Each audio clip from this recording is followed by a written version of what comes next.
evening, I'm Ces Oreña-Drilon. I'm Pauline Verzosa. And I'm Shawn Yao. The big stories tonight.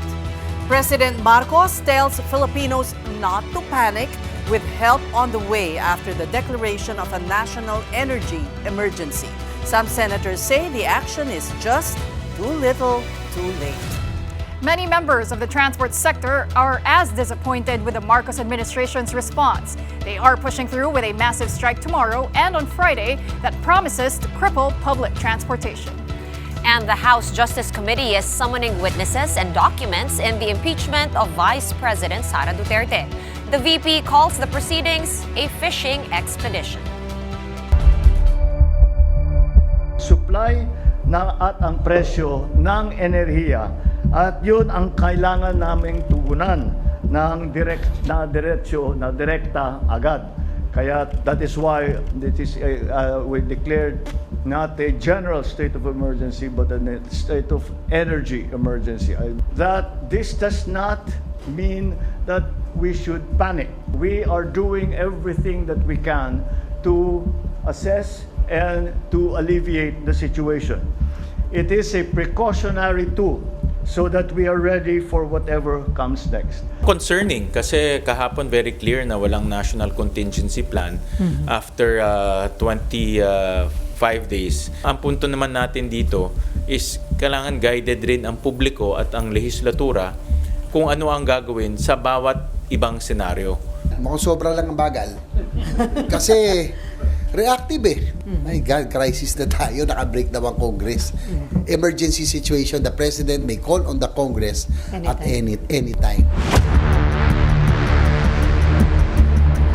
The Philippines becomes the first country in the world to declare a national emergency over the Middle East conflict. While the Marcos administration still won't admit there's an oil crisis, it deemed an energy emergency necessary to stabilize fuel supply and shield the public from still rising fuel prices. Mobile journalist Julie Baisa has tonight's big story. A day after declaring a state of national emergency in response to rising oil prices, President Bongbong Marcos outlined his administration's response to shield the country from its effects. On Tuesday, March 24, the Chief Executive signed Executive Order Number 110, bringing together key agencies to respond to supply disruptions and price spikes caused by the conflict in the Middle East.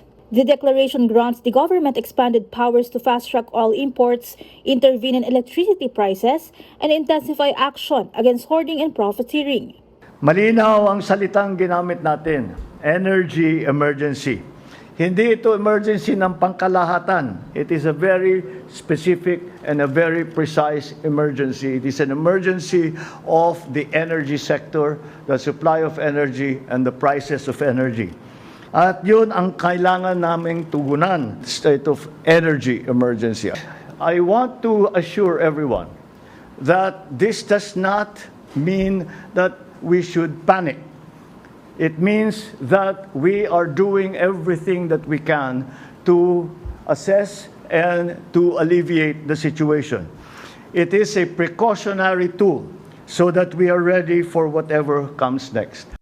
But more importantly, the Chief Executive is set to sign the bill which will give him additional powers to address the oil crisis, primarily to cut or suspend the collection of taxes on fuel products. Titignan ngayon natin kailan ang pinakamagandang oras, when is the best time to use that new authority, because there are conditions within the law that have to be satisfied. Ang mahirap talaga dito is pabago-bago ang presyo.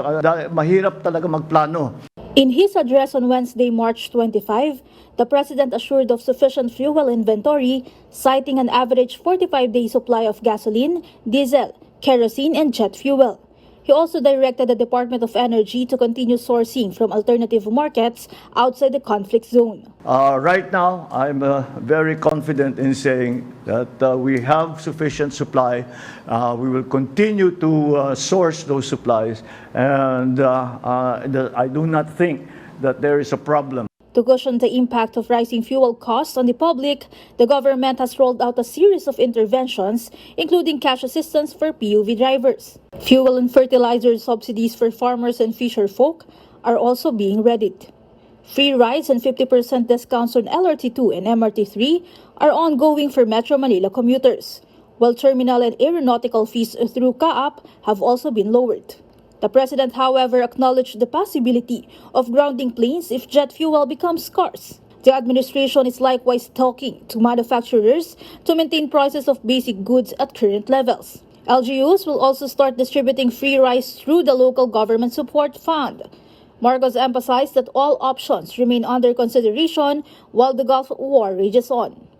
But when asked if the government will temporarily take over the oil industry and set the oil deregulation law aside, will the government temporarily take over, or at least the Philippines will temporarily take over the oil industry following? Still, Marcos said his administration will ensure that Filipinos do not bear the burden of circumstances beyond their control. Nais kong maging malinaw tungkol sa aming prioridad. Hindi natin kontrolado ang presyo ng langis sa mundo. Yan ang katotohanan na ating hinaharap. Ngunit ang hindi maaring mangyari ay maramdaman ng bawat Pilipino ang buong bigat nitong mga pangyayari na wala naman silang kinalaman. Several sectors had lauded President Marcos's decision to place the country under a state of national emergency. The Federation of Philippine Industries says this is timely and necessary. The Uplift framework provides a coordinated approach to cushion industries and communities from global energy shocks. House Speaker Faustino D. also expressed full support for the president's move, which he said is a necessary step to shield the country from the impact of the Middle East conflict. D. added that the House is prepared to move with urgency to deliver concrete measures as required by the national emergency. Kapatid Mobile Journal Julie Baiza, We're One News. Well, meantime, President Bongbong Marcos has signed into law the bill which will give him the authority to reduce or suspend excise taxes on petroleum products. One of the provisions of Republic Act 12316 allows the president to act on fuel taxes if the average Dubai crude oil price reaches or exceeds $80 a barrel. Dubai crude currently sells at $131. The law further states that any suspension or reduction shall be effective for no more than 3 months. Any extension shall not exceed a total of 1 year. And so this law is also only effective until December 31, 2028. Under the 2017 Tax Reform for Acceleration and Inclusion or TRAIN law, gasoline is currently taxed at 10 pesos per liter and diesel at 6 pesos per liter. In related news, transport groups are going ahead with their nationwide strike on March 26 and 27. They are not finding comfort in the declaration of a state of national energy emergency meant to respond to the global oil crisis. Ang sinasabi rito ay puro tulong at ayuda at wala namang binanggit kung papaano rito mapapababa yung presyo ng petrolyo. Itong uplift ni Bongbong Marcos ay simpleng papogi lang, inutil, hindi ito uplift, ito ay simpleng facelift para sa kanyang gobyerno. And what was initially planned as a protest action by transport groups has expanded. Other sectors will be joining the mass action set for this Thursday and Friday. Advocates of the labor sector, vendors, women, and the environment are staging noise and picket protests for the two-day rallies. They will also be joining the march from the Welcome Rotonda in Quezon City to Mendiola in Manila on Friday, March 27. And this early, commuters are already bracing for the strike's impact.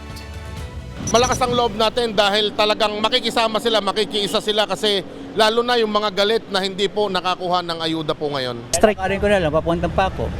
Kaya walang masakyan. Tiyaga-tiyaga lang din tayo ngayon kasi wala eh. Tataas talaga yung gasolina nila. Paano ka pupunta doon sa counseling mo kung walang biyahe? Yun nga po, naisip ko na rin po yung kanina. Oo, paano ang balak bukas? Bala na po. And as oil prices skyrocket, what will be its impact on the country's electricity supply? Let's discuss this with our first guest tonight, Energy Regulatory Commission Chairman Attorney Francis Saturnino Juan. Good evening and welcome to the Big Story, Attorney. Good evening, Ces. All right, what will be the impact of rising oil prices on electricity rates? We are expecting that there will be an increase in electricity rates. As to the extent of that increase will depend on each distribution utility, because each distribution utility in the country has different power generation sources. Some would source from different technologies, and they would also source from the wholesale electricity spot market, which will also be affected by the increases in the prices of oil, fuel, coal, and natural gas. When will we expect these increases to happen? We can expect these increases to happen when we see our next electricity bill. So this will be for the month of March consumption. The April bills that we will receive may already reflect these increases. And it will continue till the following months.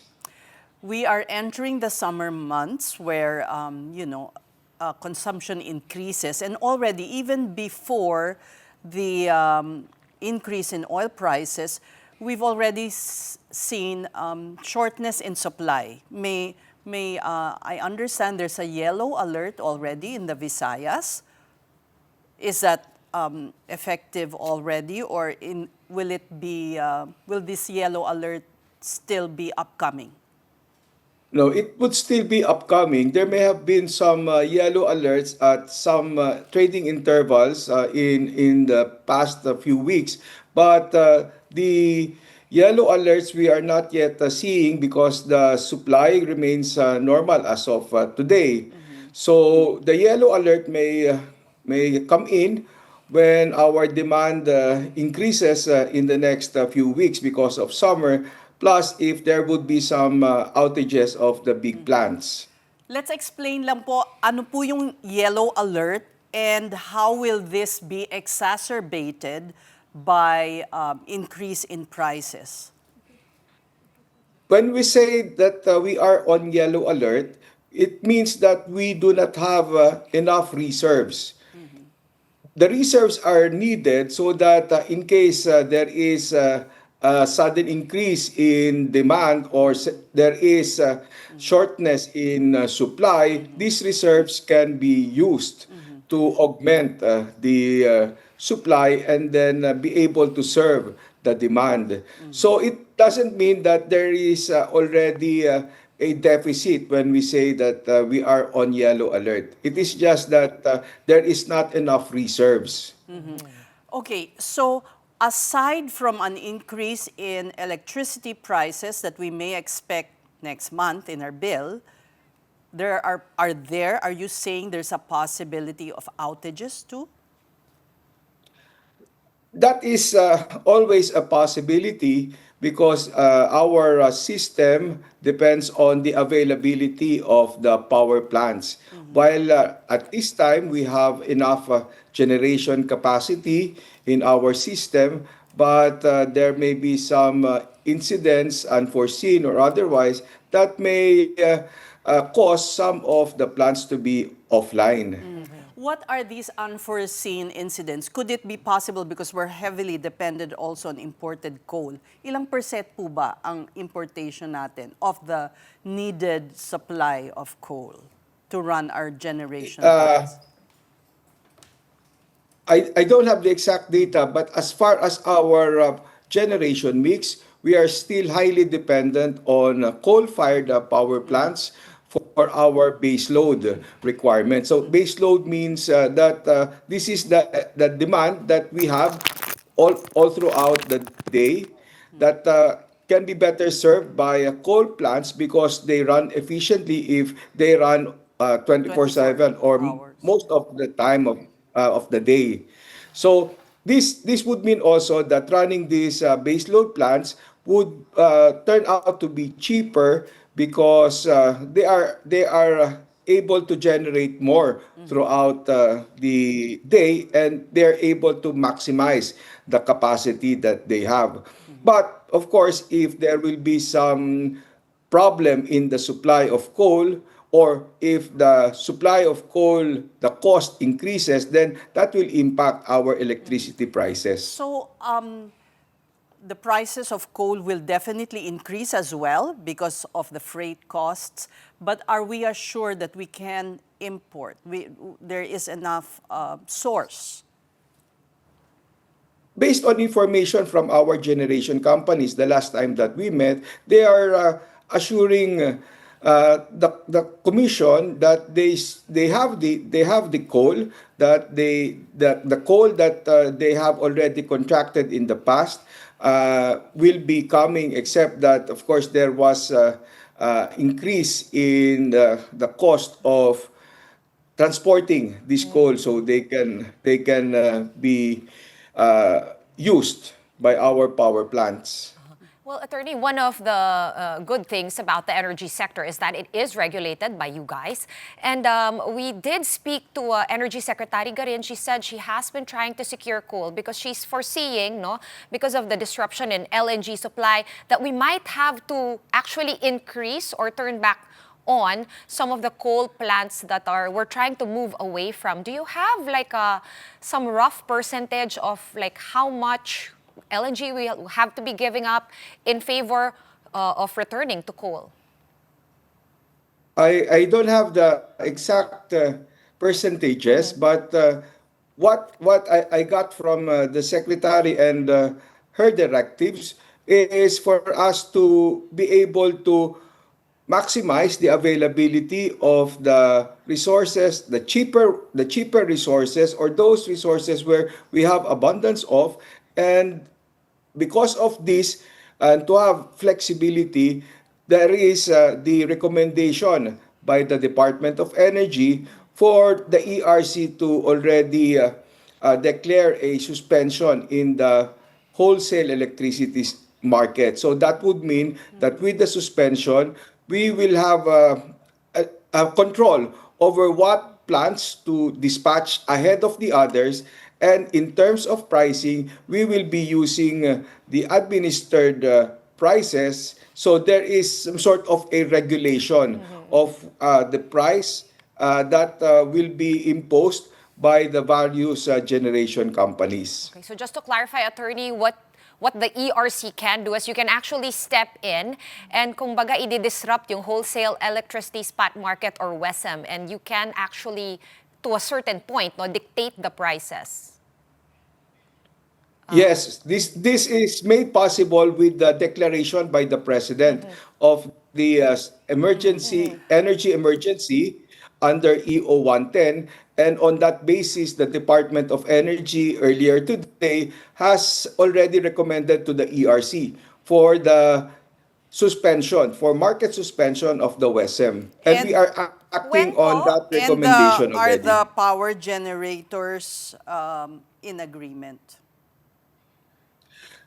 Well, that is a power vested in both the DOE and the ERC. If we trace back this power, it is provided for in EPIRA that the WESM can be that there can be a declaration of suspension based on certain grounds. And we have now the EO 110 and the recommendation of the Department of Energy, and we will have to act on the basis of this recommendation. Kailan po, Attorney, yung effectivity ng suspension ng spot market? It will be effective 0005 of March 26. 005. 12:05 a.m. on March 26. Tama ba? Military Yes, time yes, po that's ba yan? correct. Okay. Again? Yes, that's correct. 12:05 a.m. 12:05 a.m. of March 26. Okay. But just to clarify again, Attorney, are there any specific thresholds or triggers that would prompt you, the ERC, to intervene more aggressively? So this is already the intervention brought about by the foreseen constraints in fuel supply, as well as possible issues in pricing. So there is this intervention we call the market suspension, and because of the suspension of the WESM, we are able to implement what the Department of Energy has devised as the guidelines for the dispatch by the system operator of the various plants. So we can, the government through the system operator can now, based on certain parameters, decide which plants to prioritize and include in the schedule of the plants that will have to operate or run. How about those running on LNG? What is the outlook on importation of LNG? I understand the Secretary had told us here on the show that we really import more from Australia, for instance, which won't be affected by, the Strait of Hormuz. But what's the outlook, sir? I think, yes, the Secretary is correct in her assessment. The only impact would be, of course, on the price and availability of this LNG supply.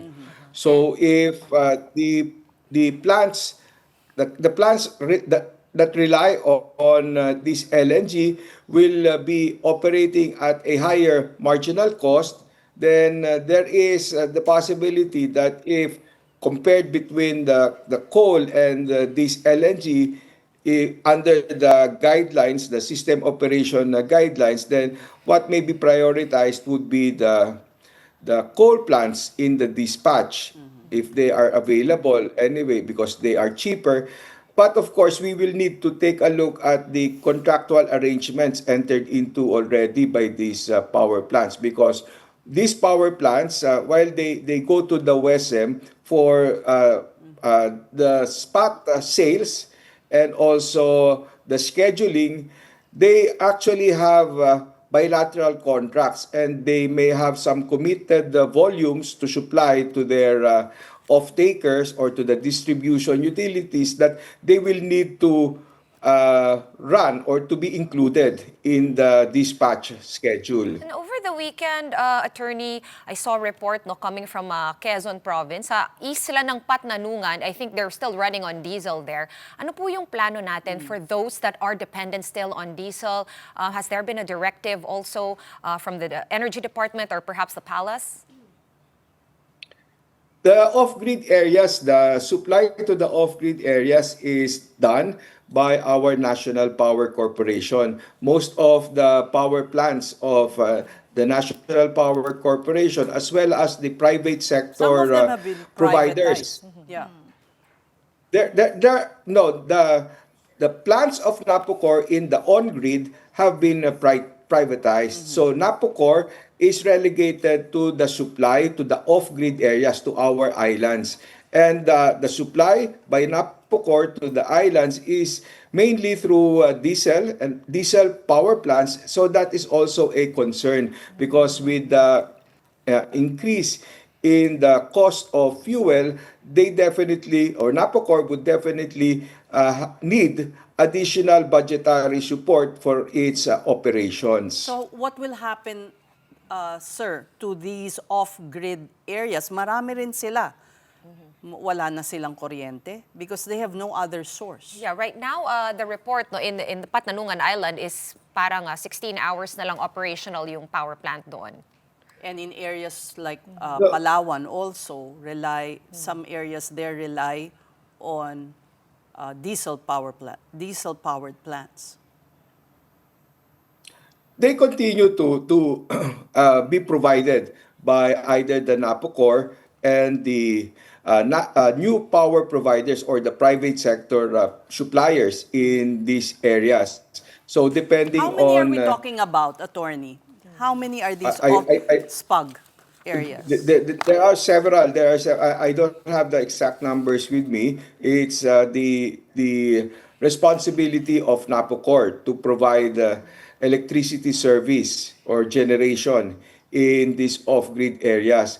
And the generation charges in these off-grid areas are subsidized out of our universal charge for missionary electrification.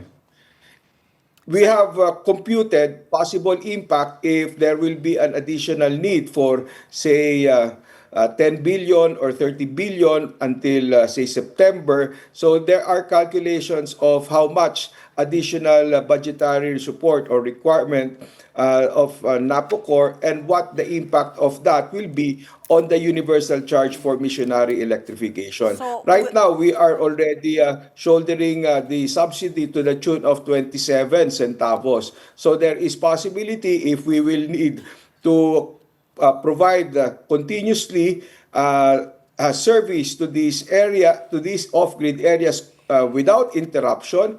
So that would translate to almost doubling or in fact tripling the universal charge. But we do not want that. So we are trying to the Department of Energy.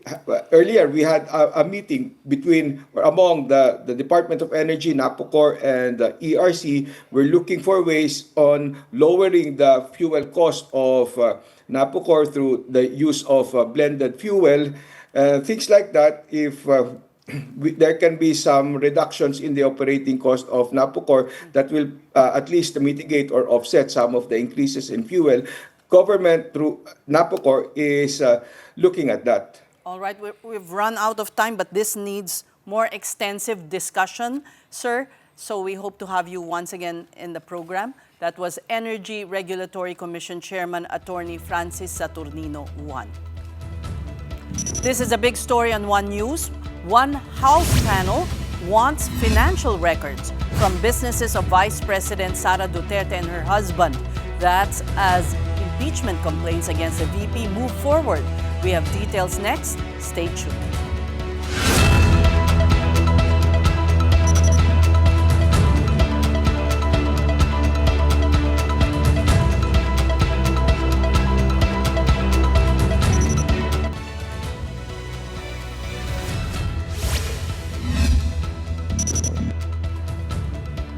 Welcome back to The Big Story.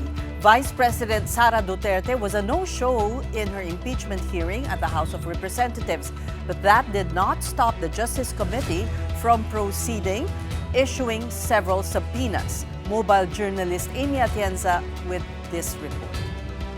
This seat reserved for Vice President Sara Duterte stayed empty as the House Justice Committee tackled her impeachment on Wednesday. Her legal counsels from Fortuna Verzosa and Salazar Law expressed their sentiments about the proceedings instead via a statement to the panel. They lambasted earlier statements by Justice Chairperson Representative Jervy Luistro that what's happening is a mini trial with a full-blown one unfolding soon before the impeachment court at the Senate. The VP's counsels called the House hearing unconstitutional.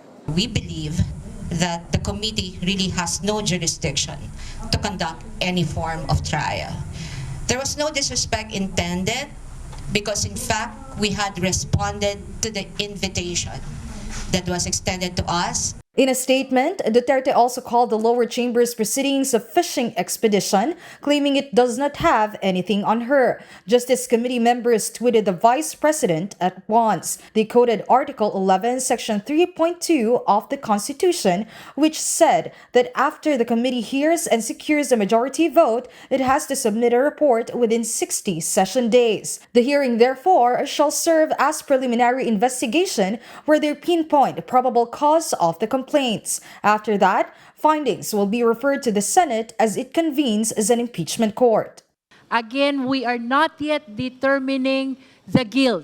We are not holding trial. This is just a clarificatory hearing for the purpose of determining probable cause, which will allow us to proceed to trial in the Senate. This particular position of the counsels and of the Vice President herself is basically a legal word salad. Ibig sabihin po, wala po itong batayan sa katotohanan. Ito po ay legal na pagpapalusot para lusutan na naman pong muli ang pagpapanagot sa mga impeachable offenses laban sa atin pong pangalawang Pangulo. Meanwhile, some lawmakers turned heads as they came to the hearing with Piatos chips and a Mary Grace cake box. Recall that Mary Grace Piatos was one of the alleged ghost recipients of Duterte's confidential funds. Documents and witnesses related to this and more are now the subject of subpoenas from the Justice Committee. The panel is summoning VP Sara's alleged bagman Ramil Madriaga, whose protective custody under Congress has been approved, and Attorney Gloria Camora of the Commission on Audit, Intelligence, and Confidential Funds Audit Office. The committee also subpoenaed Attorney Michael Poa, Duterte's former chief of staff and spokesperson when she headed the Education Department. Now, Poa is part of the VP's defense team for the impeachment. I will wait for the subpoena. Titingnan ko kung ano yung laman ng subpoena, but definitely I'm willing to attend. No, wala akong any intention to evade. I will go there as a resource person or witness, whatever they want to qualify or characterize it as such, and I will answer the questions as the best way I know how based on my personal knowledge. The Justice Panel also requested records of the investigation on the alleged threat made by VP Sara against members of the First Family and former House Speaker Martin Romualdez, as well as statements of assets, liabilities, and net worth or solvents of VP Sara from 2007 until 2025. Congressman Rufus Rodriguez was quick to oppose this. He also rejected Madriaga's custody, then a heated exchange. Ramil Madriaga is a polluted source. He is facing kidnapping with murder charges. That's why he is in jail. And now we're going to give credence to a polluted affidavit. Madam Chair. There is a point of order, Let us clarify, Honorable we're trying to Rodriguez. protect somebody who's a polluted source. It's out of order. Any such statement relating to the issue of credibility, statements like a polluted source, that is not yet proper at this stage of the proceedings. And it's very clear under Section 8 of the Rules of Procedure in Impeachment Proceedings, protection to complainants or witnesses. Meantime, the House Justice Committee will also subpoena BIR income tax returns, general information sheets, and annual financial statements of the Vice President and her husband, Attorney Man Scarpio. Congressmen want to know if these are enough to explain Duterte's wealth, which ballooned to 88 million pesos in 2024. The next session will be on April 14 after the Holy Week. By then, the committee is expected to conduct what it calls the hearing proper, when probable cause will be determined. Vice President Sara Duterte has once again been invited to this hearing. Kapatid Amy Atienza, we are One News. Meanwhile, senators are calling out what they believe is the executive department's glacial response to the Middle East conflict and its impact. According to Senator J.V. Ejercito, government needs to work double time now, with President Bongbong Marcos's creation of a crisis committee coming in too late. For his part, Senator Win Gatchalian also pointed to a contingency plan that's drafted just recently. We still welcome it, although it's a little bit late. Mukhang sobra lang ang bagal. Kasi reactive di ba? Isipin mo, narinig mo kahapon mismo, naka-break daw ang Congress. My God, crisis na tayo, naka-break daw ang Congress. Emergency situation, the President may call on the Congress at any time. Talagang concerning kasi kahapon very clear na walang national contingency plan after 25 days. Kung titignan natin lahat ng mga oil shocks na nangyari, no? Yung sa Saudi Arabia attack, yung sa Ukraine, major, ito yung pinakamalala. At dapat kaagad, nung nangyari ito sa Strait of Hormuz, na-anticipate na natin magkakaroon ng supply issues. No? Unlike sa Ukraine, tumaas nga yung presyo, pero walang supply issues yun. No? Kasi hindi naman tayo bumibili sa kanila. So ito dapat na-anticipate kaagad. No? At when I say anticipate, kasama na dito yung pagdadraft ng National Contingency Plan. Kasi nga, ang punto naman natin dito is kailangan guided rin ang publiko at ang lehislatura kung ano ang gagawin sa bawat ibang senaryo. Meantime, Senator Amy Marcos is asking, and I quote, hanggang ayuda na lang ba? The presidential sister insisted that temporary aid to crisis-affected sectors is not enough and that serious and intelligent planning is needed for the welfare of ordinary Filipinos. Senator Risa Ontiveros, on the other hand, said the declaration of a national energy emergency is an admission that the country's situation is no longer business as usual. To trigger more immediate aid, Ontiveros is calling on Malacanang to support the 52.8 million peso supplemental budget bill that senators filed. So at this point, we bring in our second guest this evening. Welcome back to the Big Story, Senator Win Gatchalian. And thank you for inviting me. So, Senator, it's one thing to declare a state of national energy emergency, but without a contingency plan, it really doesn't mean anything.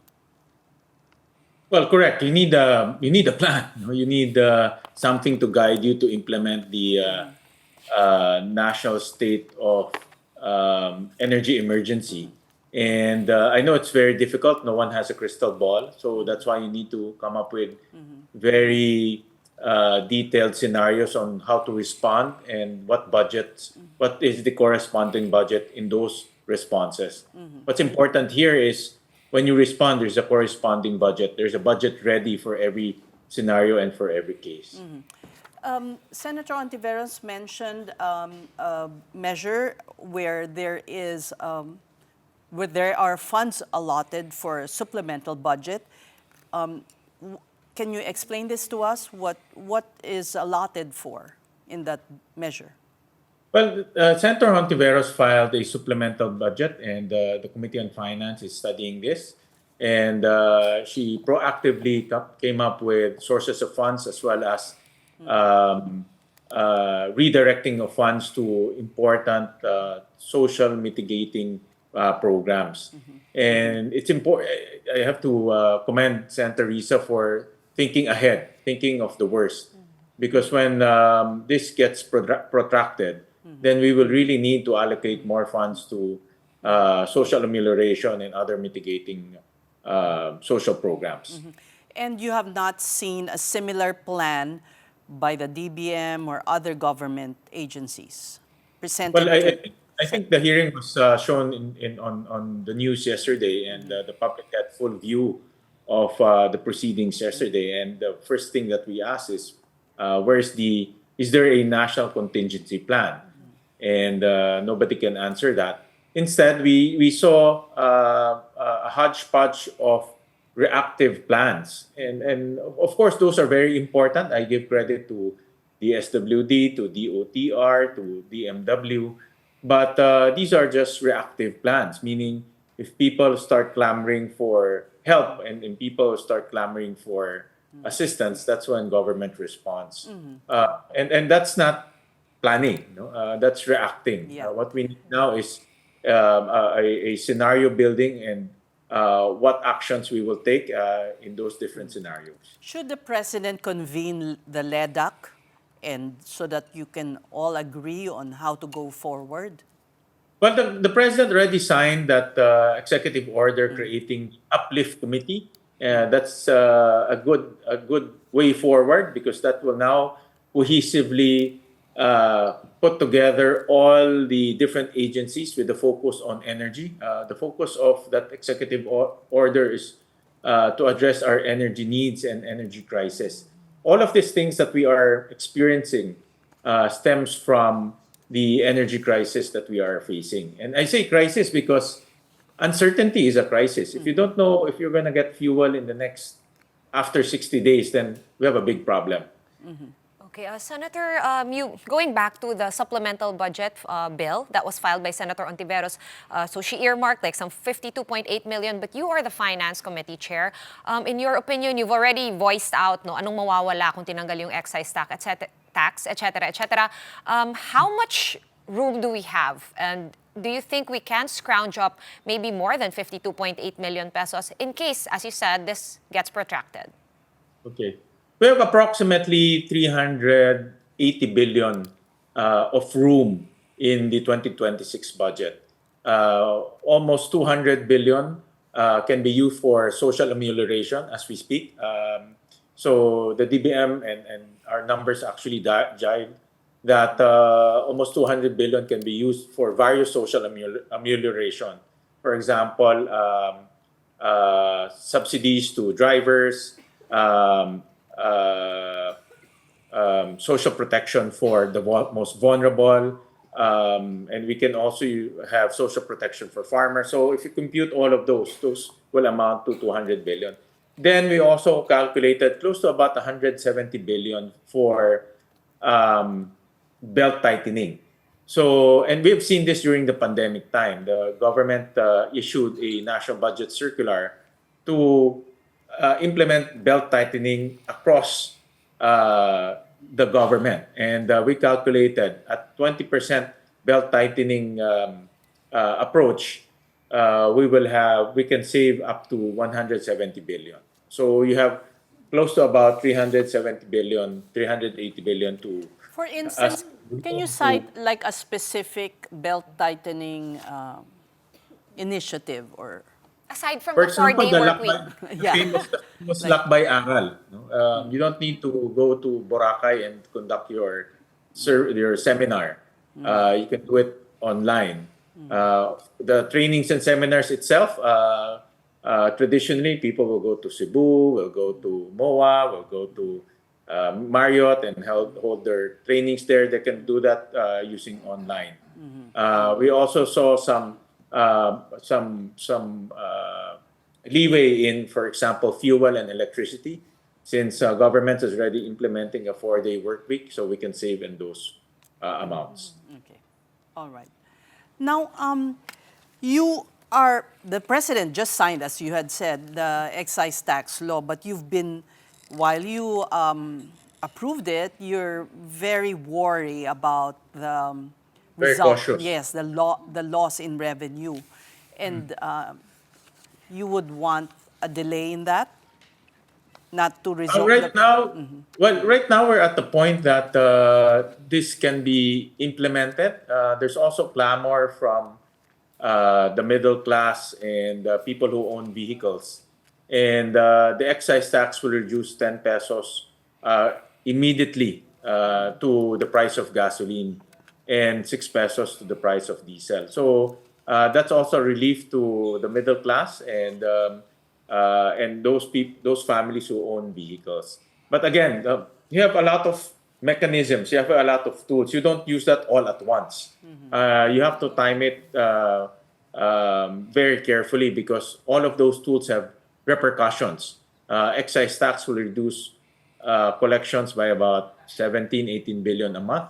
And obviously, if you reduce collections, you also reduce some items in the budget. Senator, you also said that you prefer targeted subsidies like the Pantawid Pasada program, but how sustainable is that in the long run, Senator? Well, targeted is more efficient because you target those people who are in dire need and the vulnerable sectors. So I would prefer that. Although admittedly, administration of those targeted subsidies take time, and to roll those out also take a lot of effort. But those are more efficient rather than a carpet bombing of policy tools to address this increase in prices. So, for example, in the 2026 budget, we have close to about 63 billion for the AIX program, which is a program that helps the vulnerable. So we have enough space in that to help the most vulnerable and the most needy.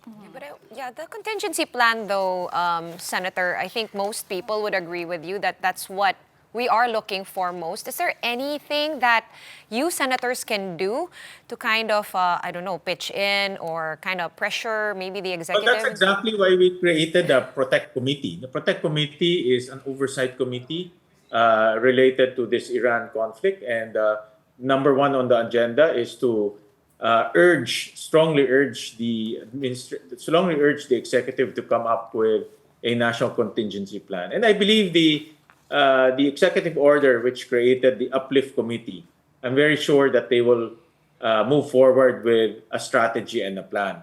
Like I said, no one has a crystal ball. It's impossible for us to know what's going to happen tomorrow, 1 week from now, 1 month from now. So we have to do scenario building. And all those scenarios have policy responses. And those policy responses will need budget. And that's that's how the legislature will be guided. So, like how many days do you want this contingency plan presented to you? Sana yesterday. Para, Oo nga. we're now entering the 26th day of this conflict. And if you have been monitoring the international, I've been monitoring the international news outlets, and it seems to me that this can get very long, and it can also affect other areas in the Middle East. And first time in recent memory that a conflict like this affected the Philippines in a very wide and deep manner. We have to prepare for the worst because we also have OFWs in the region. Right. We have 1.1 million OFWs, land-based on OFWs, and we have to prepare for the worst for them as well. Well, I also understand, Senator, that your office has ran different simulations of the worst case scenario.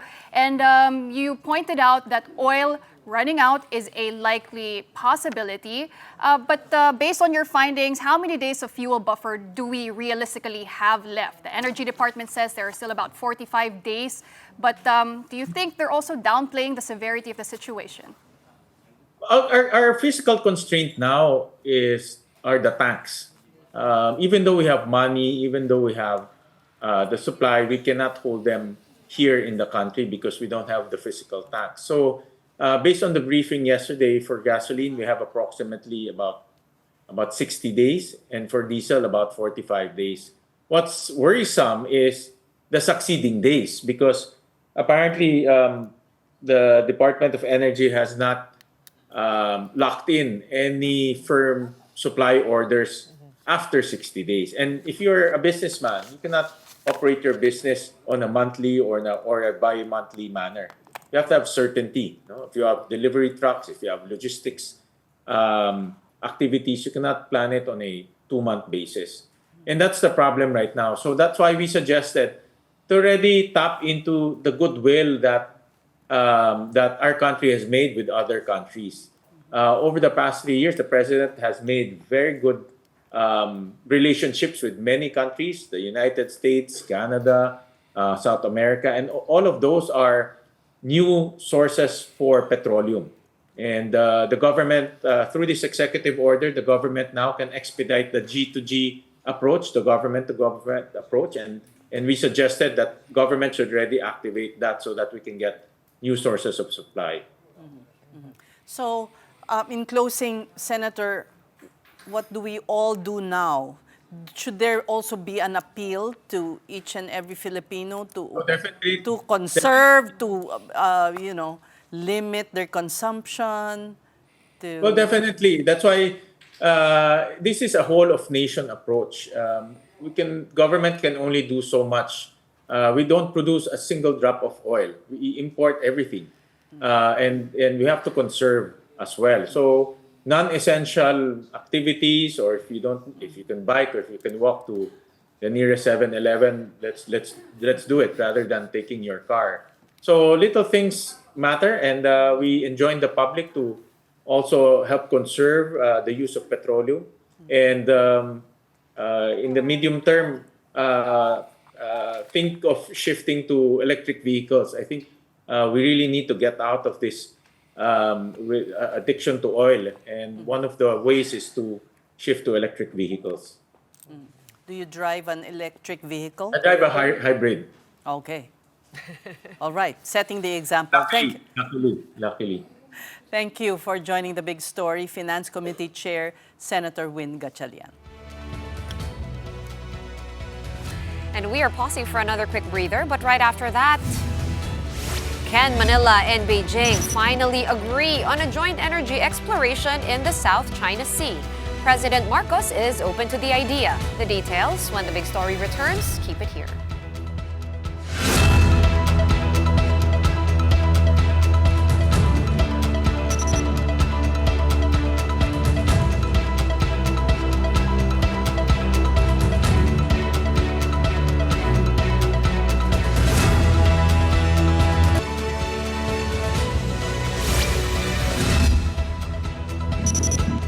The The big story is back with more headlines this Wednesday, starting with what could be a hard reset in Philippine and China ties. President Marcos says rising Middle East tensions and global oil pressures could help push Manila and Beijing to an agreement on joint energy exploration in the South China Sea. In an interview with Bloomberg, he said territorial disputes have long hindered talks, but noted that current global conditions may create momentum for both sides to revisit the idea. Meantime, the Senate Electoral Tribunal junked the Quo-Warranto petition against Senator Erwin Tulfo. This case stemmed from Tulfo's alleged American citizenship, ties with the political dynasty, and lack of academic qualifications. The SET dismissed the petition for being insufficient in form. And Laguna has suspended classes for all levels tomorrow, March 26, as the two-day nationwide transport strike begins. Sectoral groups will also be joining the protest. And finally, for our big picture tonight, U.S. President Donald Trump and growing criticism of him, just like this one. Hey Trump, you are fired. You are familiar with this sentence. Thank you for your attention to this matter. The central headquarters of Khatam al-Anbiya. Iran's Islamic Revolutionary Guard Corps tells Trump, "You're fired." This is a play at the American president's frequently used catchphrase from The Celebrity Apprentice, his defunct reality TV show. Tehran also mocked Trump for claiming the U.S. and Iran are engaged in peace talks. The war in the Middle East has brought the world on edge. And here, Senator Ping Lacson blames Trump for the crisis, saying the U.S. leader should be held to account. In the U.S., Trump is also losing significant support. His approval rating fell to just 36%, the lowest so far since he returned to office. That's iconic. You're fired, right? In The Apprentice. I was like, is this real? When I first saw it. It's real. Not AI. Okay, and on that note, that's it for the big story this midweek. Thank you so much for watching. We are back here tomorrow at 8 p.m. We'll see you then. Kapatid, we are One News, all sides, all the time. Have a good night.